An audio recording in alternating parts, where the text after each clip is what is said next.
Fulton County District Attorney between six-term incumbent Paul Howard and his former assistant, DA Fani Willis. But the results after last night's runoff election are now crystal clear. Willis, garnering more than 70% of the vote, will become the next district attorney of Fulton County. So we were able to lock up an interview with former DA Paul Howard and candidly have a conversation with him. If y'all like what we do, you want the conversations up, hit that like button, leave a comment and such. But here you go, the Paul Howard interview that the world has been waiting for. Let's go. Where are you originally from? I'm originally from a little place called Midville, Georgia, down in Burke County. Burke County is the largest cotton producing county in the state of Georgia. You familiar with Burke County? Nah, I'm not. I'm definitely not. You don't have any reason to be, man. So since what led you to basically go into wanting to be a DA? Because you basically were there from 97 to what's the last date? Was it 2022, right? Is that accurate? Yeah, 2020. My term ended in 2020, the last day of 2020. Yeah. So I was elected. My term went from 1997. That's the first term I was elected, and my last term ended in the last day of 2024. Excuse me, 20. Yeah. So what kind of swayed you towards being a DA, just to even get into public office as far as that goes? As I told you, I'm from a small town called Midville, Georgia. And in 1961, I believe, my father, who was a school teacher and whose name was Paul Howard Sr., he tried to get people to vote for President Kennedy. He tried to get Black citizens to vote for President Kennedy. And as you know, he was running against Nixon at the time. Right. And voting was very difficult in our community because even to register to vote, one had to drive all the way to the county seat, which is Waynesboro, Georgia, 23 miles away, and register at the courthouse. Well, a lot of the citizens thought that in order to do that, that like would single you out, that, you know, you were up in Waynesboro registering to vote. So he had a lot of difficulty getting it done. We had a newspaper in Burke County called The True Citizen. And my father wrote a column for The True Citizens, again, encouraging people to vote for Kennedy. Well, he was at a gas station right across from where we live in Midville.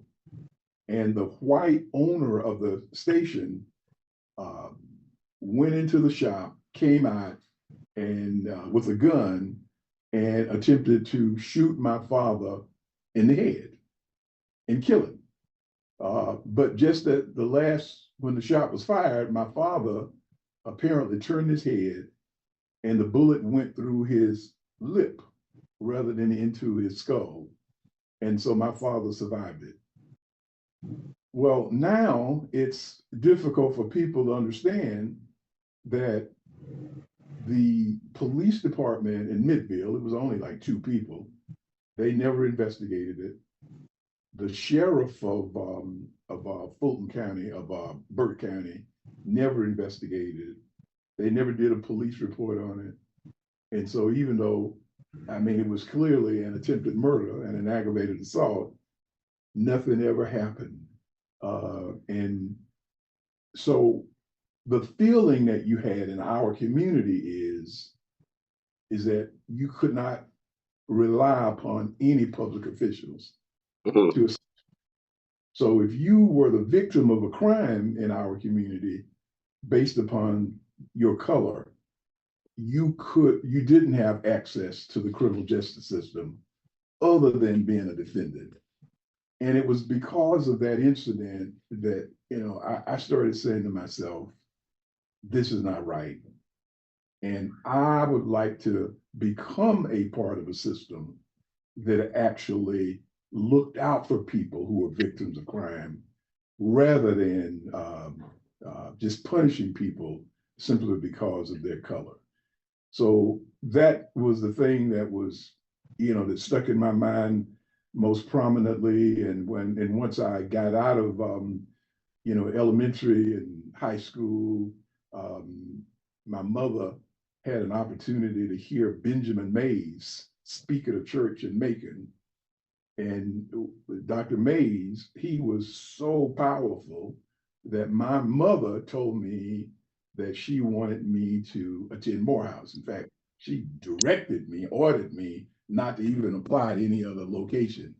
And she wanted me to become someone who was a fighter for justice for people like my mother and myself. And so that is probably the main thing that led me to run for DA. At the time that I decided to run, I had been Solicitor General. And in 1996, when I took office, man, we were having an average of 284 homicides in Atlanta. In fact, we were called the murder capital of the South. Strange people forget that. I mean, man, it was just, that was part of the cocaine era, and just to think, man, in having 284 homicides, and what happened as a result of this escalating violence is that we had people moving out of our county.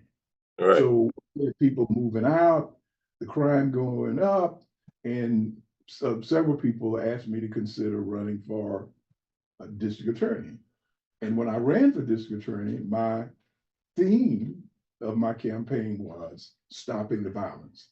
What I would do is to lower the numbers of homicides in our community, and to stop the violence. And one of the things I'm so proud of is that in 2016, I believe, we had gone from 284 homicides down to 79. So that's the progress that we made. But also, one of the things that was remarkable is that our population in Atlanta and Fulton County just started to explode. And the reason I think that happened is that, Seti, I don't think that most people want to move to a place that's unsafe. It doesn't make any difference whether you're a Black person or a white person. Right. You want to move to a place that you and your family are considered safe. And so as we were able to drive down the rate of violence, and particularly with the homicides, what we then saw was the population of Atlanta and Fulton County just really explode. And it exploded really in the northern part of Fulton County. The numbers, but it also, the numbers increased in Atlanta. And as you know, when you look around the other parts of the country, when you look at cities like Philadelphia and Detroit, man, the inner cities, the populations, the numbers have been going down. Right.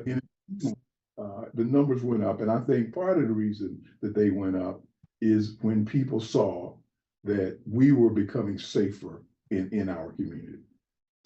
So, just out of curiosity, you didn't ever think about being a cop or anything? I would assume that, with the story of your father, that, no police did anything. Shoot, I'll be the sheriff. That would have been my thought. Yeah. Well, I didn't because when I analyzed what was going on, it was the district attorney who was actually the top law enforcement official, not the police and not the sheriff. And the reason that the DA was the top law enforcement official is because it was the DA who made the decision to prosecute. The police couldn't make a decision to indict someone or to file an accusation, but that was left to the DAs and the Solicitor Generals. And so that's why I thought that in order for our community to get better, it couldn't get better unless we had a competent DA's office that worked very closely with the community to make sure that our crime numbers went down. Mhm. And you know, when I started, when I would say that to people, because normally the reaction, the kind of knee-jerk reaction is, well, crime only has something to do with the police. Well, that's just not true.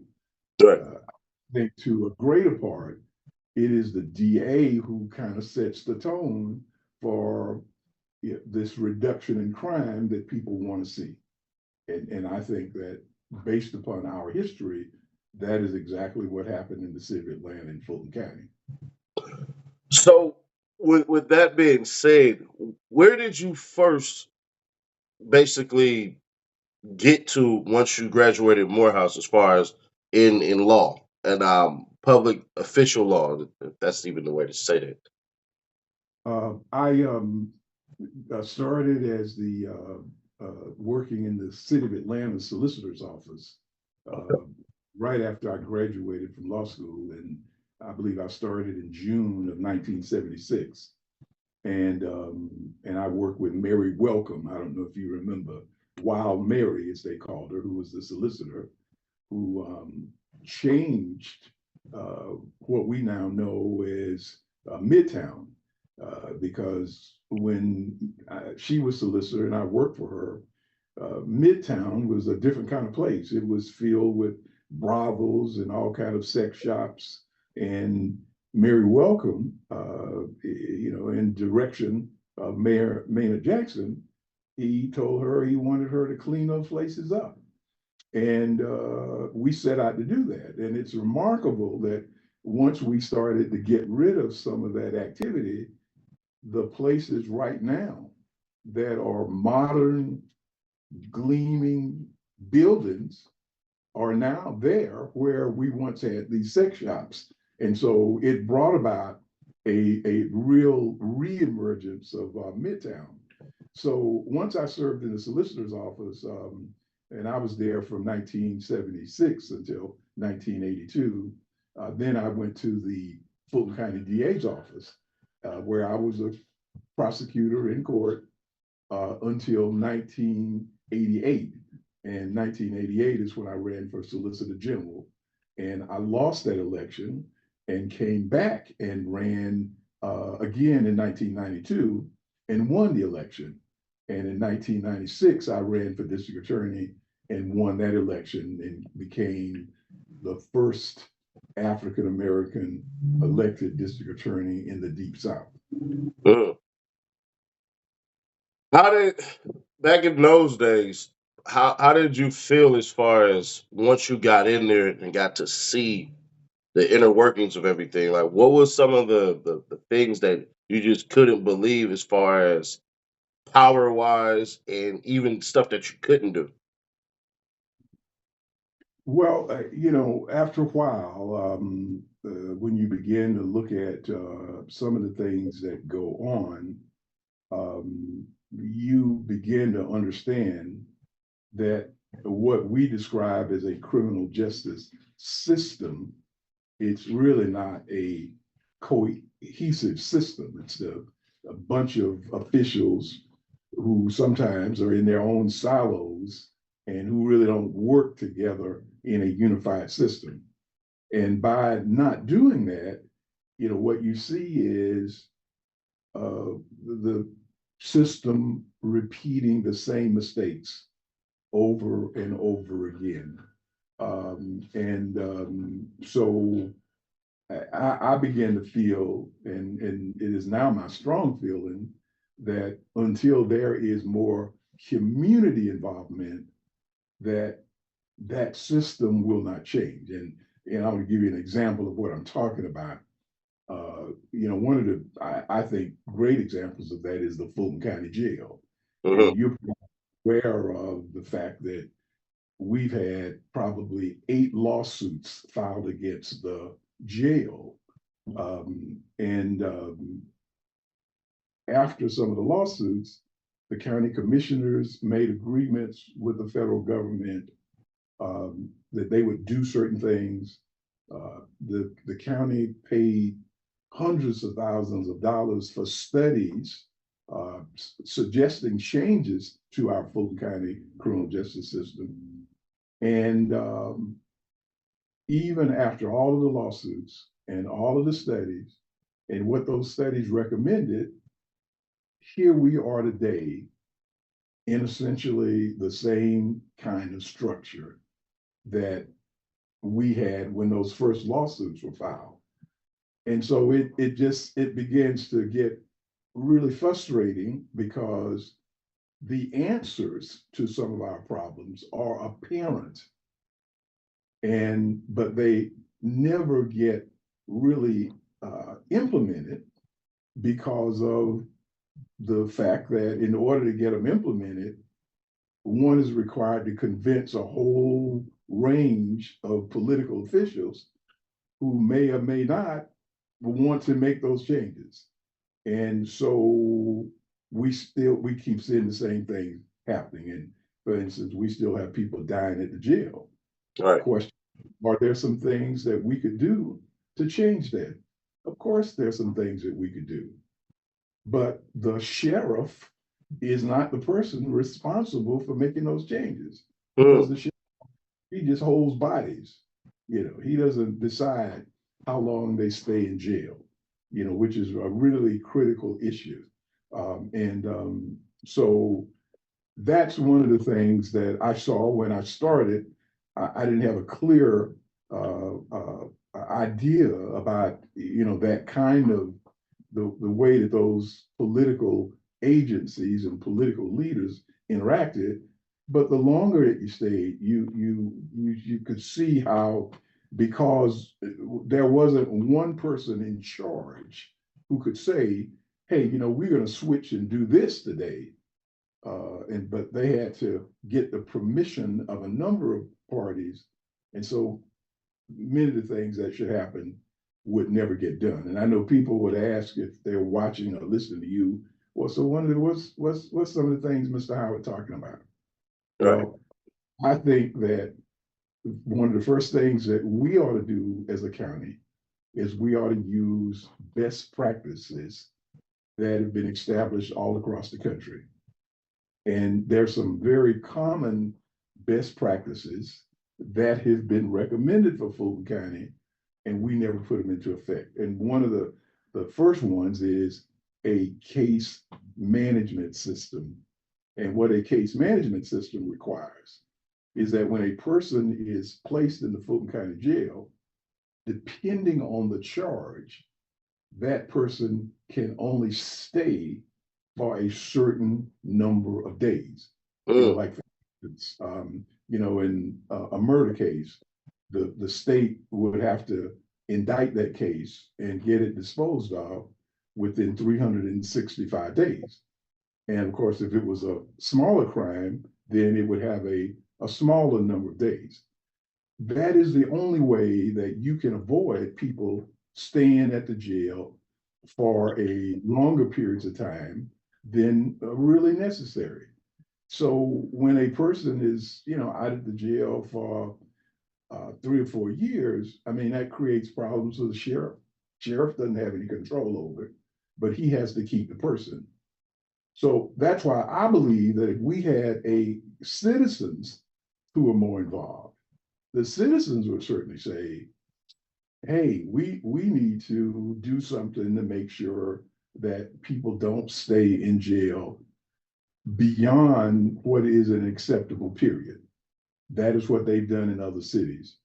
And they have not experienced the same problems as the Fulton County Jail. In fact, it's remarkable when you look around the country, you'll see cities that are much larger than the city of Atlanta with much smaller jails. And you can ask yourself, wait a minute, how could they have much smaller jails? Well, the jails are small, but I say smaller in terms of prison capacity. Capacity, yeah. That is because through a case management process, they are controlling the number of people in jail, which controls how long they stay in jail, which drives down the violence and drives down the incidents where some of these inmates end up getting killed. That's just one example of the kind of things you see. The other probably greatest example of what I think sometimes people don't realize is when you talk about crime, people, as I said, will normally think, well, we got to do something about the police. We need to get some more policemen. Right. Well, and not considering the fact, and it's probably something that you're aware of, is that most of the people who show up in court end up getting probated sentences. Yeah. But most people don't realize that the probation department is way undermanned. In fact, I guess this might have been 5 or 6 years ago, we were able to determine that the probation department had about 16,000 people assigned to probation in Fulton County, and they only had about 59 probation officers who were monitoring those folks. And so you ask yourself,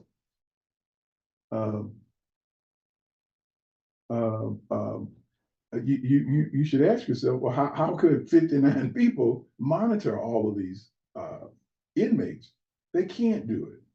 And if you can't monitor those inmates, that means some of the very simple things that I think people would agree that the inmates need to do is get a GED, develop some skill before their probations are over with. It's not happening in our county. So, yeah, and so those are the kinds of things that I believe is why it is so important for citizens to get involved. Because if it's just the people running those departments, of course, when you mention something about the police, about the probation department, probation, so why are you criticizing us? Well, it's not a criticism. It's just a fact, a fact that we need to deal with. So those are the kinds of things that, in my stay, I began to see things that had a real tremendous effect on our crime rate, but they weren't the traditional kinds of things that people saw when they wanted to know why we weren't doing, why some of the crime was not decreasing. The other thing I really think is, you notice I keep saying the community, because I really think, working with the community is the way to control and reduce our crime, because we set up a number of what we call community prosecution offices, and we have them all over our city and in Fulton County. And so if you were a citizen in the community and you were dissatisfied with the way that crime was going or happening in your community, you could go and meet with that prosecutor and you guys, and what we would do is work with that community to see whether or not we could drive down the crime. People say, well, to give an example of what you're talking about. Well, for instance, over on DeLoe Drive, citizens complained about drug dealers. What they were doing is they were moving into vacant houses and they were turning them into trap houses. So what we came up working with the community is the DA's office would seize those houses, because we have the right, we can apply to the court and we could actually seize the house. But when we seized the house, what we did is we turned those houses over to Habitat for Humanity and said, guess what happened as a result of that? In the same location where the crack house was, came in, they tore the house down, and they built, I believe, like 3 houses. And those houses went to Black people who lived in the community. The other thing that was remarkable, when the crack houses were torn down, the crime rate in that zone dropped by 70%. Yeah, So they had nowhere to go. So yeah, people would say to me, well, that's not what the DA is supposed to be doing. And I would say to them, I think that's exactly what the DA ought to be doing. Who else is going to be doing it? You know, and I think that's what we need to do more of. And as you know, we got all kind of vacant houses in the city of Atlanta Right. that we're not taken advantage of to provide housing for the community, to provide a skill for young people learning how to remodel and you know and construct those houses. There are many things that I thought that we could do, but what it requires is like a change of mind. You know, it's not like, well, the DA is just like putting people in jail. No, there are a whole range of other things that if you're really going to reduce crime, I think you have to be involved in. And you know, that's just an example of, you know, one of the things that the community and the DA can do working together. So what about the homelessness problem that exists? Because as soon as you step out of that courthouse, left, right, behind you, forward, it just seems like it's bad. It's dang near what is it called in LA? Shoot, Sacramento's called Tent City, in LA. I can't remember what it's called. Uh, Skid Row. There we go. Yeah. It kind of Well, it kind of favors Skid Row a little bit down there. I think that people have to understand that the homeless problem, in my view, is a reflection of the wide disparities in income in our communities. And I know people don't like to talk about it. They don't like to have to acknowledge that the income levels for the average Black family is way below the income level of the average white family. And the income disparities are widening. They're not getting closer, they're Mhm. widening. And I think my view is that when you look at homelessness, because when you look at the homeless people, most of the folks that I see are Black people who are Right. homeless. And there's nothing biological or genetic that causes Black people to become homeless. It is a product of their economic or lack of economic viability. And I know people don't, it's not fashionable now to look at it, because they say, oh, you're going to start talking about reparations. No, I'm not talking about reparations. I'm talking about economic disparity. So again, if people ask you, so Mr. Howard, give me an example of what you mean. Right. You know, and I know you are probably aware of a lot of people with great ideas Mhm. to start a business. And you know, one of the things that's necessary to start a business is startup capital. Right. And I was just looking at a survey of money, of startup money provided to residents of this country, and the survey pointed out that less than 2% of the startup funds were provided to African Americans. So when you don't have the appropriate funding to start, then that means there's a greater chance that you're going to fail, or you might just decide not to do it at all. So until our country addresses that fact, and it just seems, and as you know, we're actually going in the opposite direction because now people talking about DEI and and affirmative action, they're talking about killing it when those programs were designed to give people an opportunity to exist, to receive some of the funding that they needed. So so if you look at the homeless problem, I believe you can't look at it just in isolation of just those homeless people, because it's really a byproduct of a system of economic inequality, because it's no, and I don't know if you notice when you look at the demographics of the homeless people, you don't see that many white people, you don't see Asian people. What you see are Black people, the Right. same people who've been suffering economically in this country. And I know, I talk to a lot of people now and say, well, Mr. Howard, I came up rough, and I'm not homeless, and that doesn't mean that the problem doesn't exist. Just because you managed to succeed. I mean, it just shows how remarkable it is that people can succeed even if they're fighting all of these things. But there is a legitimate question to ask: why, even in 2024, why is the economic gap between Black people and white people, why is it so prominent, and why is it getting worse? Now, I want to point out another example, and I would ask you to even look at this. It is when people talk about crime. All right. One summer, I was able to get a number of students to come to my office. These are college students, law students, and what I asked them to do was to examine the demographics of people who committed crimes in the city of Atlanta and Fulton County, and compare it with another similar sized community in our country.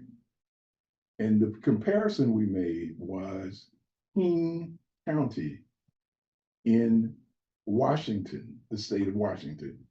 Okay. King County is where Seattle, Washington is located. And so this is remarkable. The population in King County, which is named after Dr. King, the population was some 250,000 more people in King County than in Fulton County and the city of Atlanta. So they got 250,000 more people. But at the same time that we were having like 100 homicides, said that they only had 25. So how is it that they had 25 and we would have 100?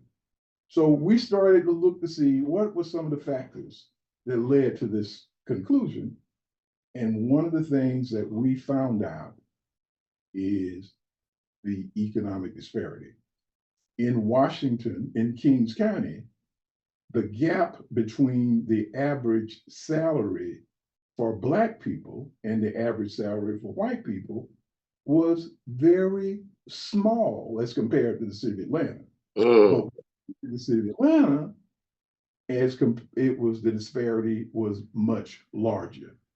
And I often have asked reporters and people from the news media to look at the disparities and talk about it with your viewers, because I think when people start to see what those disparities mean, that maybe, rather than focusing a lot on the rhetoric, people will focus on, hey, you know what, we need to do something to make these disparities a little more equitable, because here's an average family in the Black community earning, I think it's up to $26,000 now, and then in the white community, it's $100 and something thousand. I mean, they do different things. They live in a different world. And that's the thing that we sometimes miss. And I believe our community leaders, that's what we should be talking about when we're talking about how do we improve crime? How do we get our level of violence down? So, but rather than to look at those disparities, because that's the hard thing. People say, well, we need more midnight basketball. I don't know. I mean, you can just kind of ask yourself, which one of these things would be more prominent in the issue of reducing crime?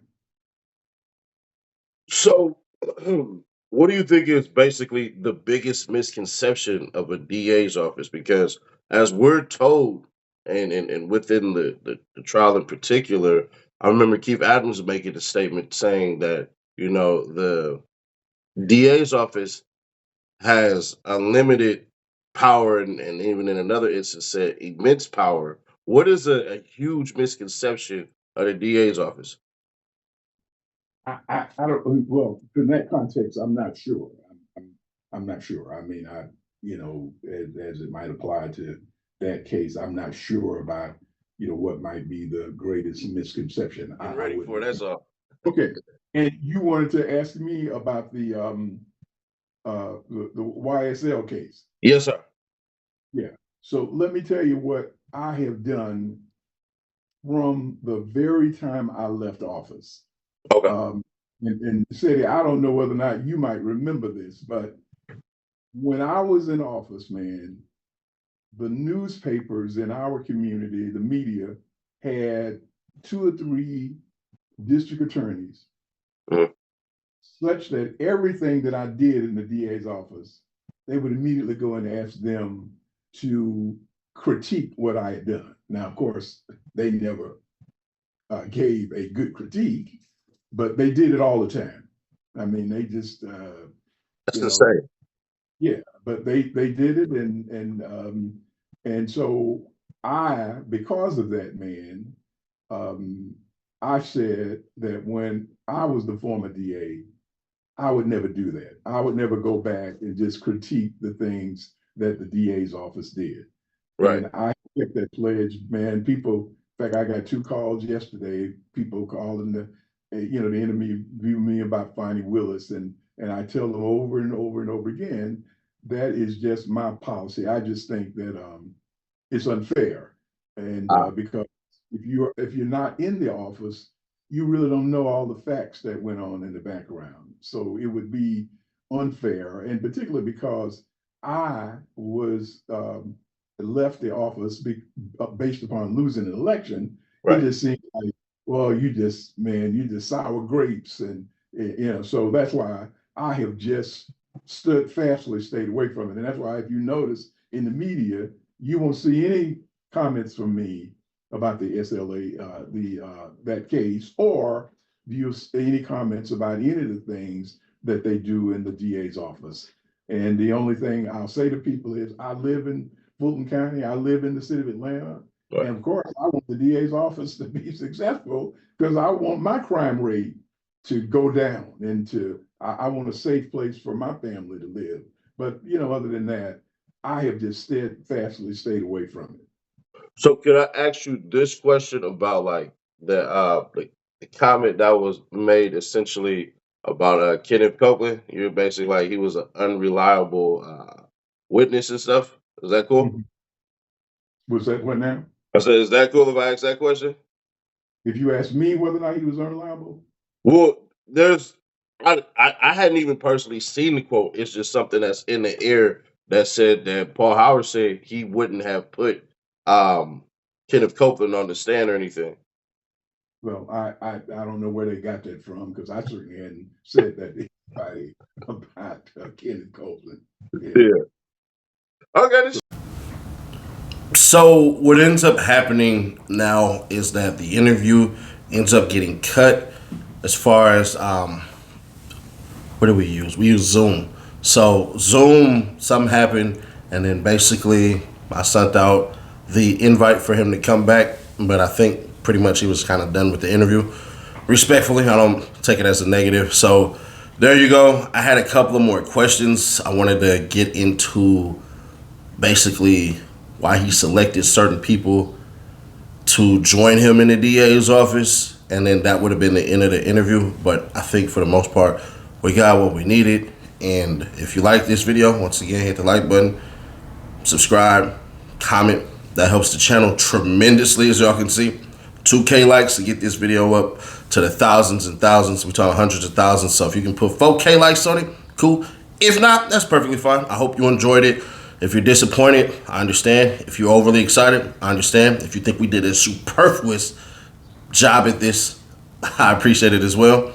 But y'all know the outro. If you want to win an Xbox or a PlayStation for free, all on me, all on the channel, well, check this video out right here. I'll catch y'all on the next one. Yeah, man, we just hit 200K. We on our way to 300, man. Subscribe today so you can find out how you can win an Xbox or a PlayStation, man. The details are on the way. This is how you know somebody is literally going to be in the drawing. Robin Minter, check him out, man. All we do is go down and we look and we see his subscriptions. Who does he have? He has Seti Nash right here. What also happens, take that off. Top commenter. That right here, public subscriber.